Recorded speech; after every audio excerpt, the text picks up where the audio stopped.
এটা আপনার তো? আসেন দেখি কি অবস্থা এটা। এই কাঠ কোন জায়গা থেকে কাটছেন? এদিকে আসেন, গাড়ি পাইতেছি না, এদিকে আসেন দেখি গাড়ি পাবেন। কি করবেন এই কাঠ দিয়ে? জ্বালাবার জন্য। হ্যাঁ, জ্বালাবার।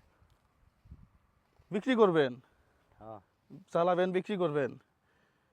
কোন জায়গা থেকে কাটছেন এই কাঠ? এটা অনেক দূর থেকে। এই যে পাহাড় থেকে? অনেক দূরে। অনেক দূরে? তাহলে তো মুশকিল। এটা ওজন কেমন আছে দেখি, তোলেন দেখি। গাড়ি তুলতে পারবেন? তুলতে পারবেন এটা? শক্তি মুক্তি আছে নাকি দেখি? হ্যাঁ, ওরে বাবা রে বাবা। আচ্ছা, এটা এখন আপনি ওই দিয়ে কি বলে অটো খুঁজতেছেন নাকি? না না, ওই ঠিক আছে, খালি ঠিক আছে। পিক আপ তো আপনারা নেবেন না, আমি তো দেখলাম কয়েকজনে আপনি ইশারা মারলেন। না, খাই না, খালি গাড়ি আছে। হ্যাঁ,